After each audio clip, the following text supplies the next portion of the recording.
इख्तियार वली साहब बैठे होते, लेकिन बदकिस्मती से जब भी मुश्किल आती है इनकी लीडर भी इस मुल्क से भागते हैं और वो भी ये भी भाग जाते हैं।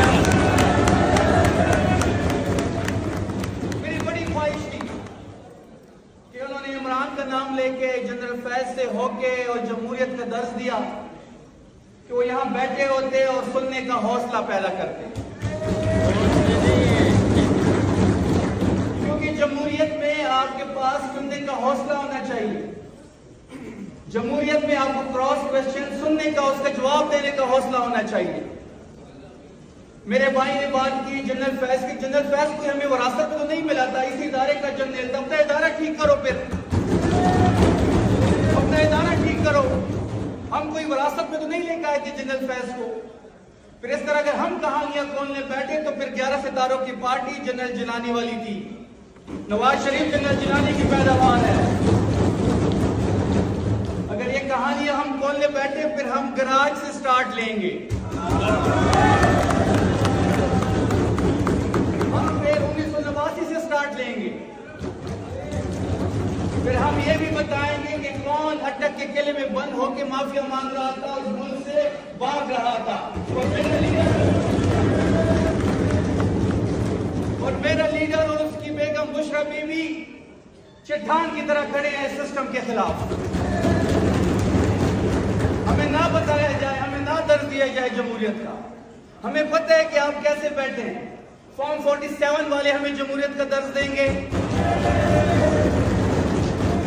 इनको शर्म नहीं आती कि एक फॉर्म 47 की वजीर आजम का कोऑर्डिनेटर होकर जाली वजीर आजम का जाली कोऑर्डिनेटर दर्ज देगा मुझे।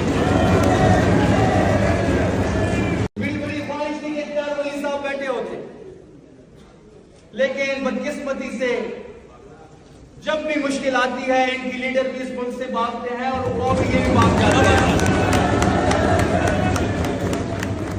मेरी बड़ी ख्वाहिश थी कि उन्होंने इमरान का नाम लेके जनरल फैज से होके और जमहूरियत का दर्ज दिया कि वो यहां बैठे होते और सुनने का हौसला पैदा करते, क्योंकि जमहूरियत में आपके पास सुनने का हौसला होना चाहिए। जमहूरियत में आपको क्रॉस क्वेश्चन सुनने का, उसका जवाब देने का हौसला होना चाहिए। मेरे भाई ने बात की जनरल फैज की। जनरल फैज को हमें विरासत में तो नहीं मिला था, इसी इदारे का जनरल था। अपना इदारा ठीक करो, फिर अपना इदारा ठीक करो। हम कोई विरासत में तो नहीं लेकर आए थे जनरल फैज को। फिर इस तरह अगर हम कहानियां खोलने बैठे तो फिर 11 सितारों की पार्टी जनरल जिलानी वाली थी। नवाज शरीफ जनरल जिलानी की पैदावार है। अगर ये कहानियां हम खोलने बैठे फिर हम गराज से स्टार्ट लेंगे, हम फिर 1989 से स्टार्ट लेंगे। फिर हम ये भी बताएंगे कि कौन अटक के किले में बंद होकर माफिया मांग रहा था, उस मुल्क से भाग रहा था। और मेरा लीडर और उसकी बेगम बुशरा बीवी चट्टान की तरह खड़े हैं सिस्टम के खिलाफ। हमें ना बताया जाए, हमें ना दर्ज दिया जाए जमहूरियत का। हमें पता है कि आप कैसे बैठे हैं। फॉर्म 47 वाले हमें जमहूरियत का दर्ज देंगे। इनको शर्म नहीं आती कि एक फॉर्म 47 की वजीर आजम का कोऑर्डिनेटर होकर जाली वजीर आजम का जाली कोऑर्डिनेटर दर्ज देगा मुझे।